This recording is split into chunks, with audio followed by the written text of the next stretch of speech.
Alors là, on est dans un petit sentier. Comment dire? Donc là-bas, c'est lourd, vous voyez. Il y a ce qu'on doit voir, le petit mont là-bas, tout juste en face, ça doit être le Béou. Ou peut-être peut-être le Gers plutôt. Puis à gauche, le Béou. Enfin, c'est le chemin qui va, quand on remonte vers le Pibest, qui longe le Pibest à droite. Là, il est là-haut le Pibest, vous voyez. Un petit sentier qui ne paye pas de mine, il n'y a pas énormément de beaux paysages, mais c'est super sympathique en sous-bois. Alors aujourd'hui, réflexion philosophique, on va pas faire de la philosophie, on va faire de la théologie. Je crois que c'est utile donc pour nos amis, nos frères dans la religion, parce qu'on est censé partager la même foi. Et si la foi n'est pas bien au point, on ne peut pas être frères et sœurs vraiment. Il y aura toujours un décalage. On doit l'être parce qu'on doit aimer tous les hommes, on doit être ouvert à tous, mais on ne peut pas l'être dans le sens où, de même que dans les familles humaines, c'est le sang qui fait le lien, le même sang, de même dans la religion catholique, c'est la foi, la vraie foi.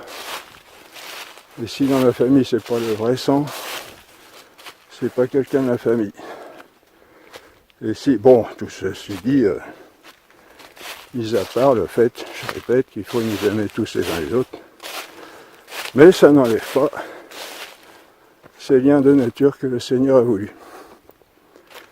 Alors, et donc, si c'est pas la vraie foi, c'est pas, on fait pas partie de la même famille non plus. Qu'est-ce que la foi? C'est un problème très difficile en théologie. On ne va pas pouvoir tout exposer.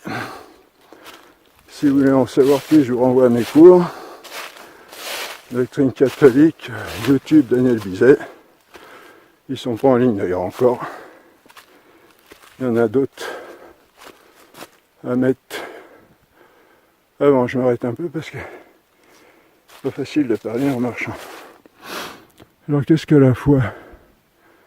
Pour mieux le comprendre, on peut faire la différence, pour considérer la différence entre la philosophie et la théologie.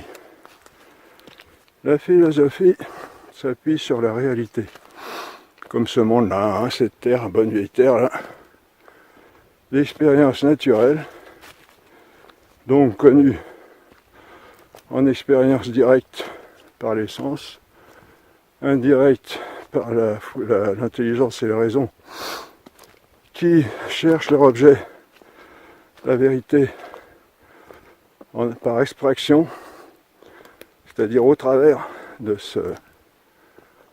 cette réalité naturelle pour aller en chercher le cœur. Par exemple, bon, on sait que c'est la définition, hein, on expose tout ça largement dans nos cours. Mais donc, le principal, c'est de voir que là, il n'y a pas besoin de la philosophie, il n'y a pas besoin d'aucune option religieuse.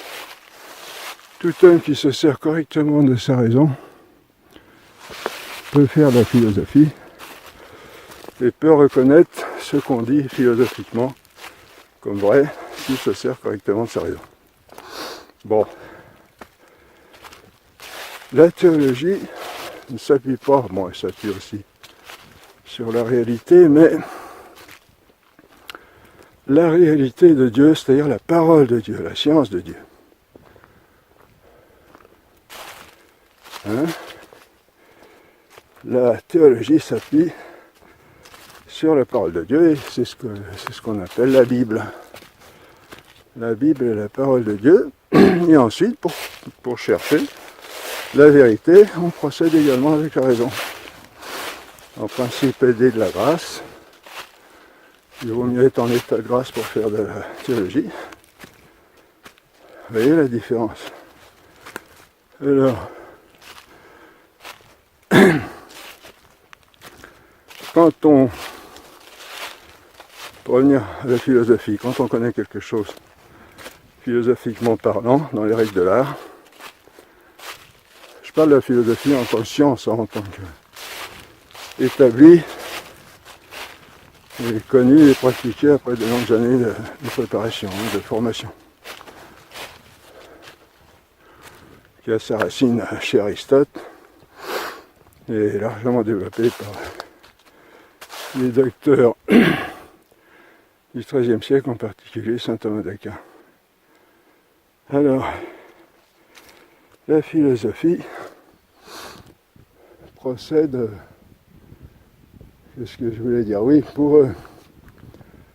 pour connaître son objet, donc la philosophie procède à partir de la raison, à partir de l'expérience, et procède avec la raison pour découvrir de nouvelles vérités. Et ce qu'elle découvre, elle le constate. Elle ne le croit pas, elle le voit. Vous voyez, l'œil, l'intelligence, c'est comme l'œil de l'âme qui voit, par exemple, l'homme a l'intelligence. Bon, c'est pas évident, hein, j'ai dit c'est indirect, hein, la connaissance intellectuelle. L'intelligence voit son objet, par exemple, que l'homme a une raison, une intelligence. Bon, c'est pas évident parce qu'aujourd'hui on a tout mélangé. Entre autres, on croit que l'homme est un animal un peu plus développé que les autres, que l'animal a l'intelligence comme l'homme, etc. Bon, tout ça, on expose ça dans nos cours. Donc, bon, pour prendre peut-être un exemple plus simple, eh ben, la paix vaut mieux que la guerre, en général. Bon, c'est pas, ça se discute aussi par endroits. Alors que dans la foi, on ne peut pas dire je vois. On ne peut pas dire je vois. On ne peut pas dire ça c'est la vérité, ça c'est pas la vérité. Pourquoi? Parce qu'on ne s'appuie pas sur notre science à nous, hein, qui procède de la raison à partir de l'expérience humaine, mais qui part de la parole de Dieu. Et donc pour être dans la foi, il faut d'abord savoir où est la parole de Dieu. Et puis être sûr que c'est bien Dieu qui parle. Et la foi, c'est faire confiance à un fides. La foi, ça vient de fides, du latin fides, qui est de la même, qui a la même racine que confiance. On se fie, on fait confiance à Dieu dans ce qu'il nous dit pour croire que c'est vrai. Vous voyez, la foi. Dans la foi, on ne voit pas. La foi, on croit. On croit ce que Dieu nous dit à partir de ce qu'il nous a dit, évidemment. À partir de sa parole. Évidemment, c'est pas évident du tout, hein, pour beaucoup de personnes, même des pros, entre guillemets, de la religion catholique. Alors, comment on arrive à la foi? Il faut croire, il faut savoir que où est la parole de Dieu, comme on disait. On apprend, bon là je ne vais pas vous faire l'exposé, c'est très long, et on sait que la foi c'est le sujet le plus difficile en théologie. On sait que la parole de Dieu se trouve dans la Bible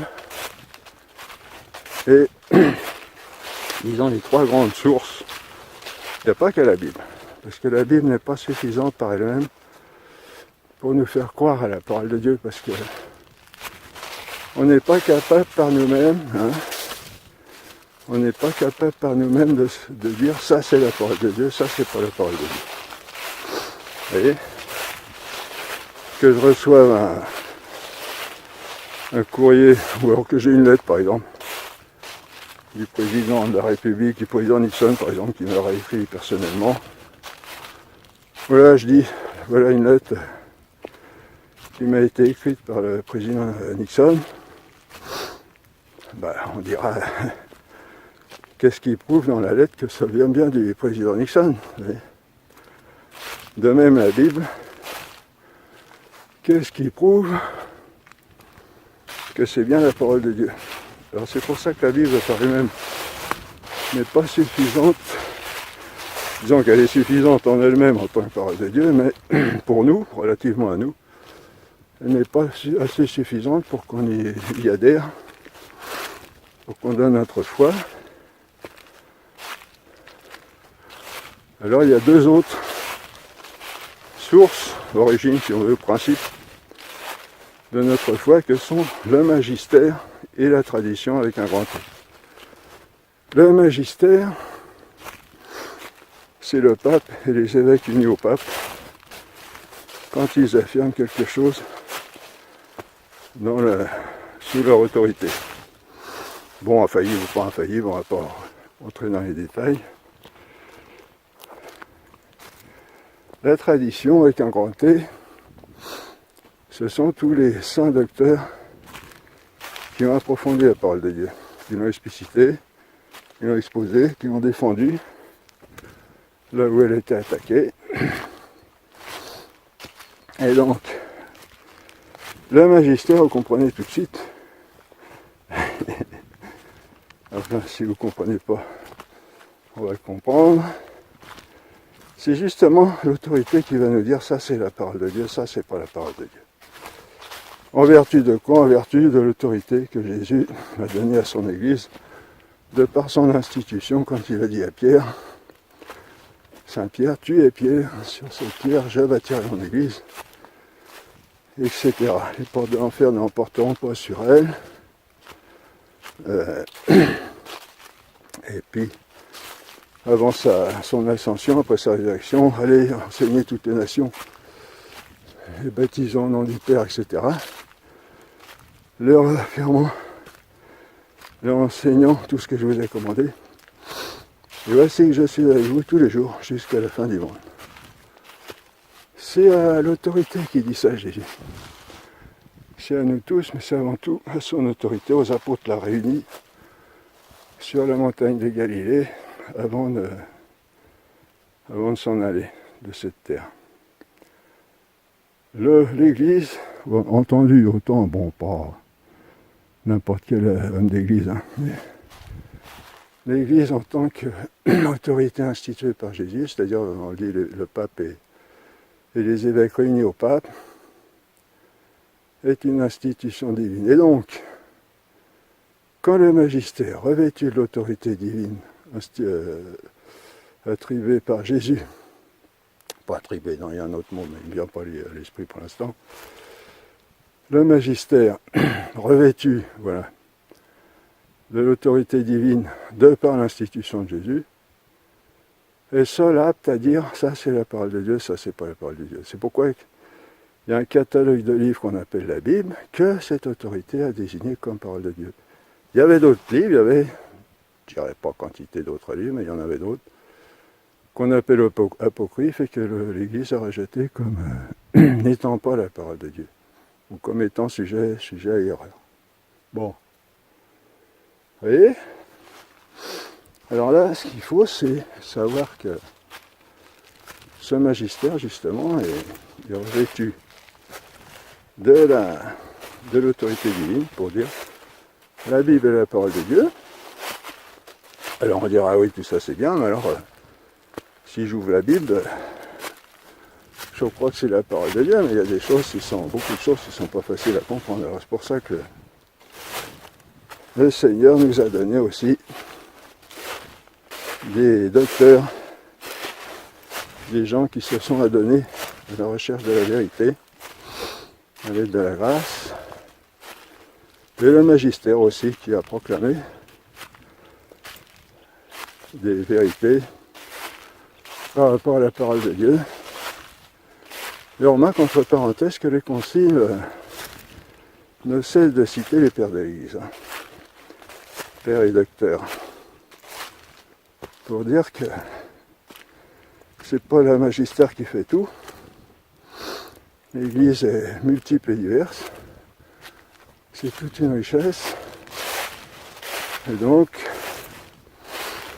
les pères de l'Église, on appelle les docteurs. Les pères, c'est surtout les secrétaires au début, hein, jusqu'au 4e siècle, quelque chose comme ça. Et donc voilà. Je m'étends un peu, mais je pense que c'est important pour pas que notre foi soit une simple croyance. Parce qu'avec une simple croyance, on a vite fait tomber dans la superstition, même par rapport au vrai Dieu. Et là, on fait de l'idolâtrie.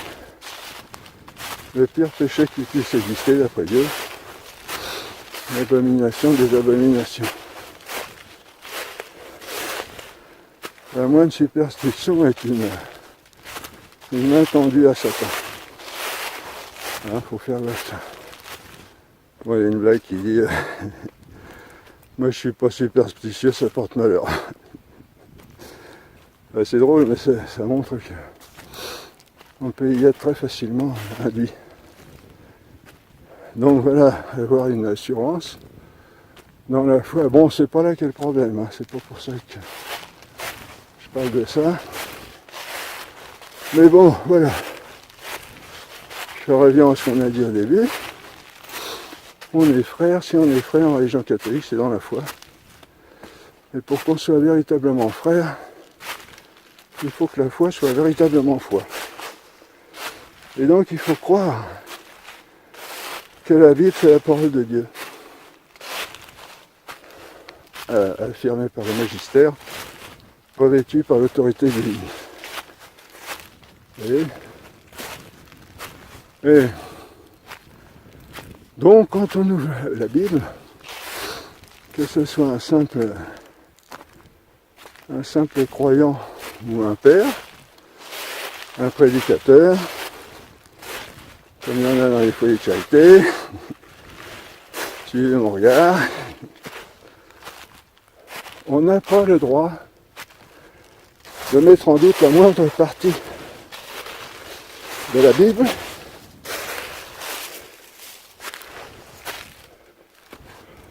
le moindre point. Alors évidemment après, ça le magistère, les pères de l'Église nous expliquent ça très bien. Il ne faut pas tout prendre au sens littéral, évidemment. Mais il faut dire que chaque ligne, chaque mot, bon, je crois qu'on peut dire chaque mot, est parole de Dieu et donc est vérité. Après ça c'est le premier point à établir. Après ça, il faut savoir qu'est-ce que c'est que cette vérité. Qu'est-ce que Dieu a voulu nous dire par là. Vous voyez ? Après ça, les explications exégétiques, comme on appelle. Bon, qu'est-ce que c'est que l'exégèse ? C'est ce qu'ont fait les pères de l'Église d'une certaine manière. C'est chercher le contexte historique, le contexte culturel, le contexte linguistique, etc. Quelles étaient les habitudes des gens à cette époque-là, etc. Et pour nous aider à comprendre qu'est-ce que Dieu a bien voulu nous dire en telle ou telle parole. Bon, il y a des paroles qui sont assez faciles, comme Jésus dit, aimez-vous les uns les autres. Bon, ça on sait on croit que c'est Jésus, et puis on sait que le premier commandement c'est l'amour. Bon, ça pose pas trop de difficultés.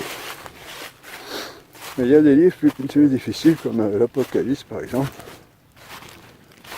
ou même la Genèse. Et là j'ai déjà entendu des prédicateurs parler de... C'est un langage imagé, j'en ai même entendu un qui disait que c'était de la poésie. Bon. Et il faut faire attention, parce que ce qu'il faut faire, c'est pas délayer la parole de Dieu de manière à ce qu'on s'y retrouve plus, mais au contraire, nous aider à comprendre ce que Dieu a voulu nous dire. Et donc, le premier point, c'est pas l'exégèse. Et malheureusement, c'est ce qui arrive souvent, trop souvent, dans les prédications. Les gens, ils s'appuient sur un certain contexte, et à partir de là, ils font un peu diminuer la parole de Dieu. On la retrouve même plus. Alors après, le gros danger, c'est quoi ? C'est que le prédicateur, il dise n'importe quoi, ce qui lui fait plaisir. Et par exemple, aujourd'hui, on est beaucoup porté sur le Dieu nous aime. Dieu est amour. L'essence de Dieu, c'est l'amour, tout ça. Il ne peut pas faire autre chose que d'aimer. On se trompe. Non pas dans ce sens que Dieu est amour, ça c'est vrai. Mais dans le sens où on veut en faire quelque chose pratiquement d'impersonnel, qui soit de l'amour. Éventuellement, excusez-moi l'expression, une grosse masse d'amour. Hein, non, mais on le dit pas, mais on finit par se représenter plus ou moins inconsciemment des choses comme ça. Ben non, Dieu est la sagesse éternelle. Donc l'amour est sagesse, la sagesse est amour. En Dieu, il n'y a pas d'accident comme on dit. En Dieu, tout est substance. Dieu est sagesse, Dieu est amour. Dieu est intelligence, Dieu est puissance. Et tout cela, c'est la même chose, si on peut dire, au sens res, le res latin est res, chose, réalité. C'est la même réalité. C'est pas quelque chose qu'il y a en Dieu, c'est Dieu lui-même. Dieu est autant intelligence qu'amour, que bonté, que justice, que puissance. Bon, on expose tout ça dans nos cours, si vous voulez en savoir plus. Et donc, vous voyez le problème. On va exposer la parole de Dieu. Bon, par exemple, l'Apocalypse. C'est sûr que c'est pas très facile à comprendre. Mais il faut croire au début que c'est la parole de Dieu. J'ai entendu dans une dernière prédication, les apôtres ont fait ceci, les apôtres ont dit ceci, et Saint Jean a écrit l'Apocalypse comme ci, comme ça. Bon. Où est la parole de Dieu dans tout ça? Surtout que à la fin de l'Apocalypse, il est marqué quelque chose, je ne me souviens plus des paroles exactes, mais malheur à celui qui ajoutera ou retranchera un seul mot à ce livre dans l'Apocalypse. Vous voyez, c'est confirmé là. Il y a d'autres paroles aussi. Il y a Saint Pierre qui dit vous avez bien fait, vous faites bien de vous attacher. Je ne sais plus les expressions. La parole de Dieu qui est comme une lumière pour nous, etc. Vous voyez? Le problème, c'est qu'on fait passer l'exégèse avant la parole de Dieu. Et en fin de compte, on fait passer la science de l'homme avant la science de Dieu. Vous voyez, c'est ça le gros problème. C'est là que je voulais en arriver. Après un développement un petit peu long. Vous voyez? Il faut revenir aux inconditionnels. Et donc la suite, bon, enfin pour revenir à finir ce que je dis là. Et donc, si on a perdu la parole de Dieu, on n'a plus la foi. Et si on n'a plus la foi, on n'a plus des frères. Voilà. C'est très grave, très très grave. Et c'est insidieux. Parce que, vous voyez, ah bah voilà, tiens, voilà. Oui, alors là-bas, en bas à gauche, à droite, c'est le Gers avec son funiculaire là. Et à gauche le B ou non. À gauche, en premier plan, ça doit être le Sumdesh. Et plus loin derrière, oui, le B, vous voyez, avec sa petite pointe, hein, ancien téléphérique. Hein. Et lourde en bas. Vous voyez, c'est très grave, c'est très insidieux parce que c'est vrai que c'est pas facile de comprendre que bon, quand Dieu dit, je sais pas moi, quand il raconte des choses pas très... quand la Bible raconte des choses, si on peut dire, pas très édifiantes, on dit, ben, c'est Dieu qui dit ça. Puis il a l'air d'accord en plus, les guerres, tout ça, les exterminations. Le gros problème, c'est que si on ne croit pas que c'est la parole de Dieu, aussi bien on se méfie de certaines parties.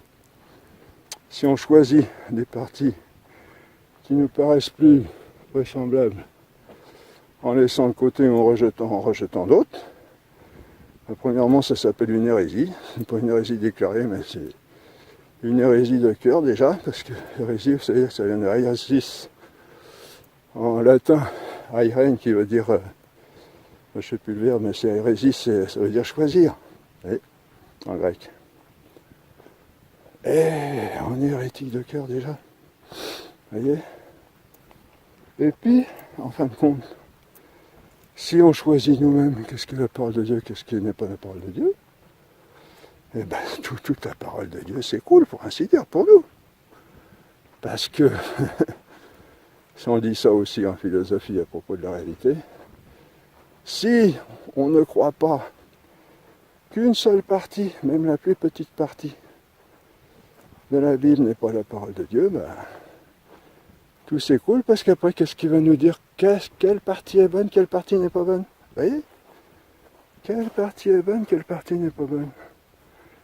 Si c'est nous, donc après, si c'est nous qui nous permettons de dire ça c'est la parole de Dieu, ben ça se dit jamais, hein, on ne le dit jamais ouvertement. Mais c'est ce qui ressort, hein.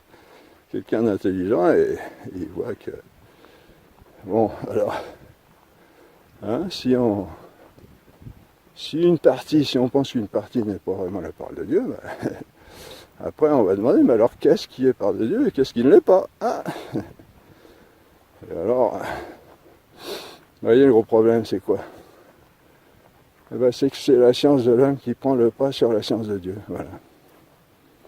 Et puis là on perd tout, hein. Tout. Parce que s'il n'y a plus la parole de Dieu, il n'y a plus la foi, il n'y a plus d'autorité ecclésiale, il n'y a plus de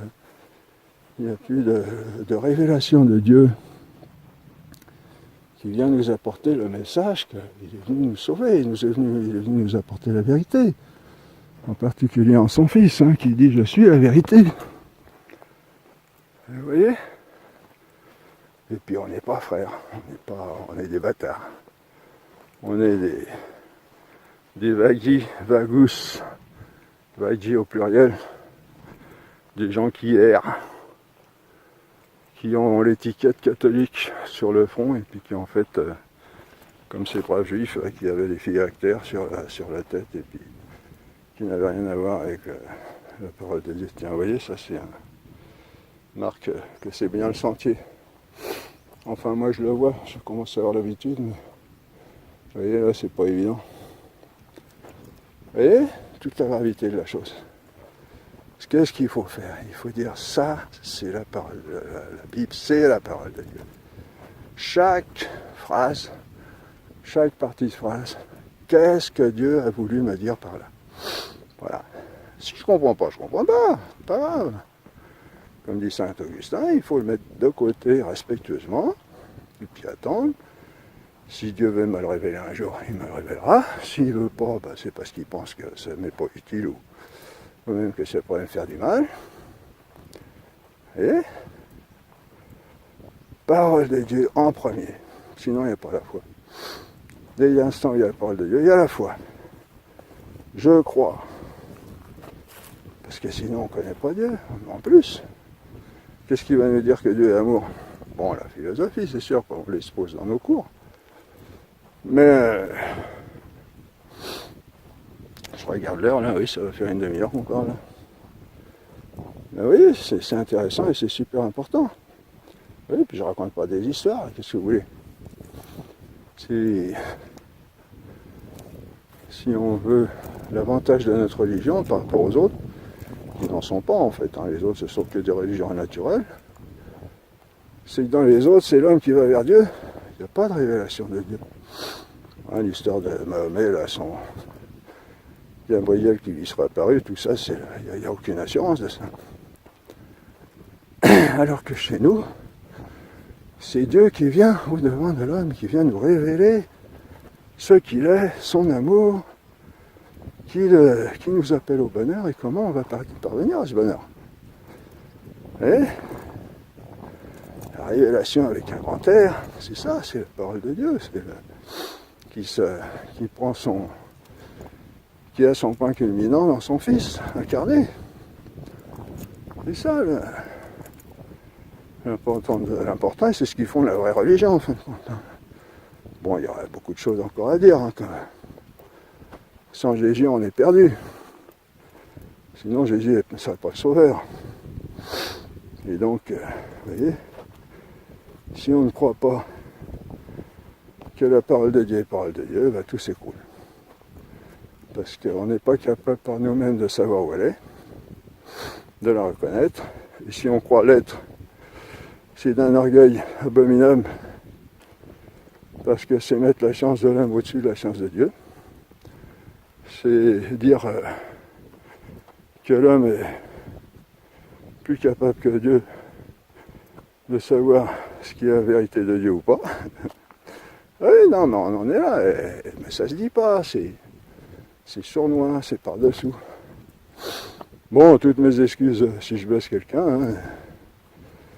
Mais je crois, vous voyez, je raconte pas d'histoire. Ça s'appuie sur la vérité, que la foi, on le répète, on ne peut pas constater par nous-mêmes. La foi, c'est la différence avec la philosophie. Que la philosophie, on voit les choses, l'œil de l'âme constate. Alors qu'avec la foi, la parole de Dieu, on croit que c'est vrai, on ne le voit pas, mais on le croit parce que c'est Dieu qui l'a dit. Et Dieu, évidemment, est digne de confiance parce qu'il est la sagesse infinie, etc. Il donne l'existence à chaque instant, à toute chose, donc il sait parfaitement tout ce qui existe, jusqu'au petit grain de poussière. Et voilà, donc importance de revenir à une foi saine. Alors c'est pas facile du tout, c'est pas facile. Donc déjà ça se fait dans la prière, parce que la foi est un don de Dieu. C'est pas, ça c'est pareil, on l'acquiert pas par nous-mêmes. Nous, ce qu'on doit acquérir, ce sont les raisons de croire. Donc on expose ça dans nos cours. Mais la foi, on ne peut pas l'avoir par nous-mêmes. C'est un don de Dieu. Qui va au-devant de notre liberté. C'est nous qui produisons. Bon, ça c'est pas facile non plus à comprendre, mais on peut en dire deux mots. C'est nous qui produisons l'acte de foi parce que c'est nous qui croyons. Donc ça non plus c'est pas facile à comprendre parce que, vous voyez, nous, on croit. Alors on va dire comment que ça se fait que c'est un don de Dieu. Alors parce que Dieu nous donne au niveau de notre liberté tout ce qu'il faut pour croire en lui, croire en sa parole. Et ensuite, à partir de cette lumière-là, c'est nous qui, dans notre liberté, donnons notre acte de foi à Dieu quand on a reconnu que c'est lui qui parle et que c'est lui qui a raison. D'où l'importance des raisons de croire, qui sont les marches, l'antichambre de la foi, pour que notre foi soit fondée, sérieusement fondée, et pas seulement une simple croyance. Sérieusement fondée en ce sens où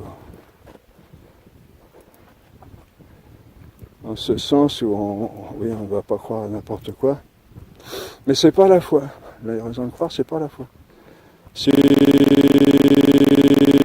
philosophique, au bon sens de la philosophie. Et donc c'est pas la foi, ce sont des choses qu'on voit nous-mêmes. Par exemple que Jésus, d'un instant on a démontré que Jésus historiquement a existé, qu'il a fait tout ce qu'il a fait.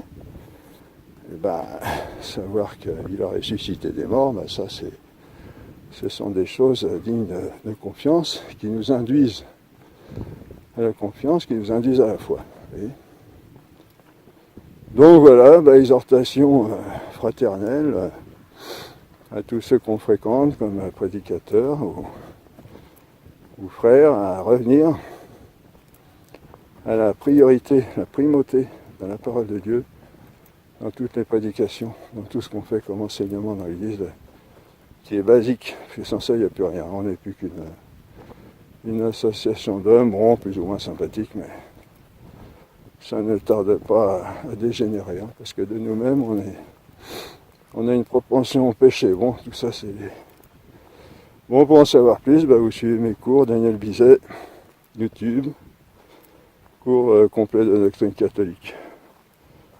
Voilà, merci, à bientôt. Et puis, voilà, au revoir à ce beau paysage. On est la veille de Noël. Il n'y a pas beaucoup de neige, mais bon.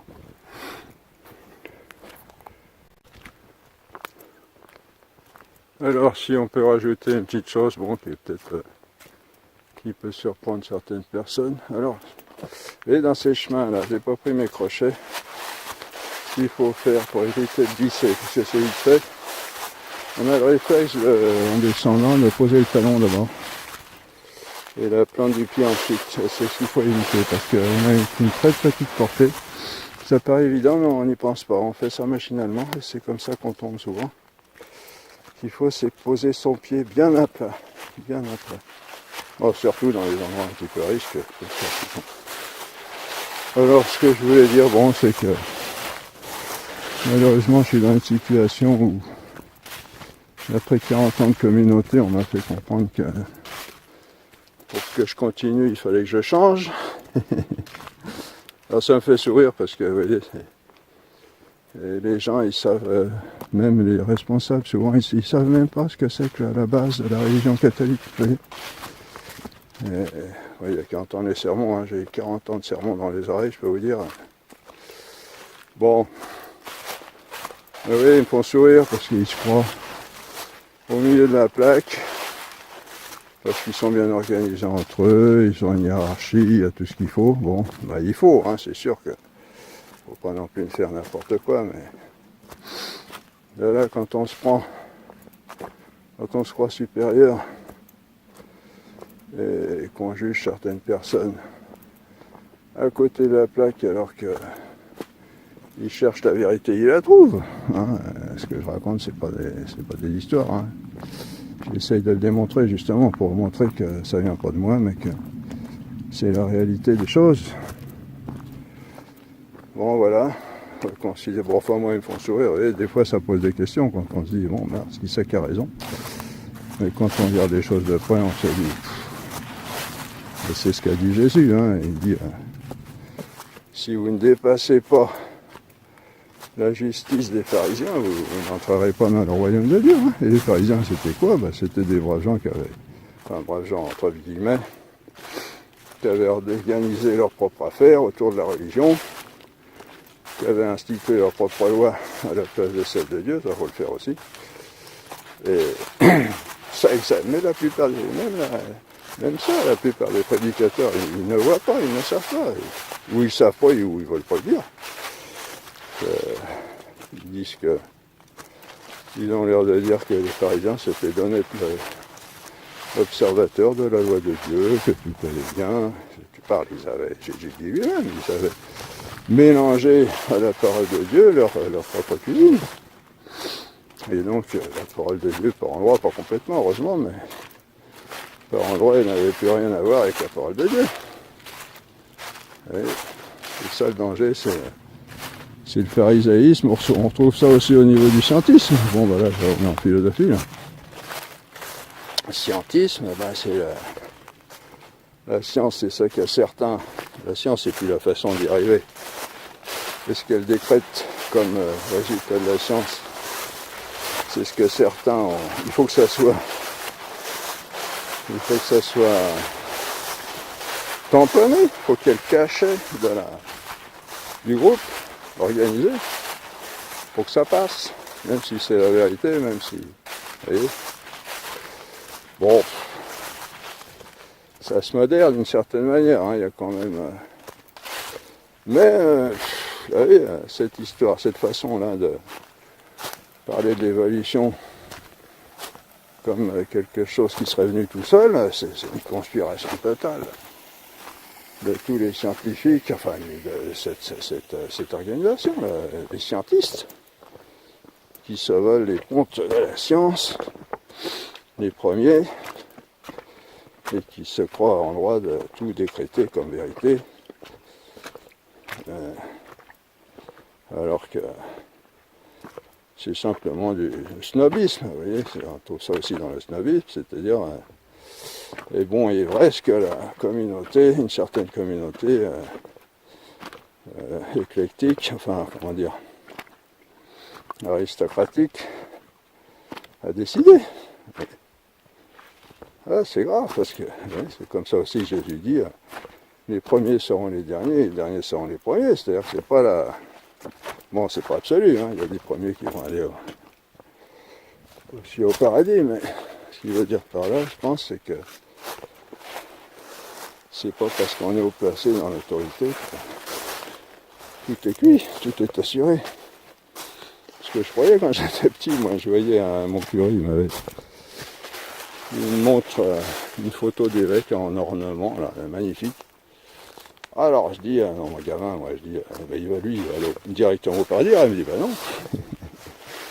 Alors je suis tombé des nues, mais c'est bien, il a commencé à mettre le doigt sur la vérité. Ça m'a interpellé. Voilà, bon. Alors exhortation fraternelle, tous nos chers pères et frères, à faire attention. C'est pas parce que certains ont l'air rejetés que d'autres sont au milieu de la place que les milieux vont très bien et notre chemin il est où? Peut-être ça. Et que les à côté ne vont pas être premiers au résultat. Vous voyez. Voilà, au revoir, à bientôt.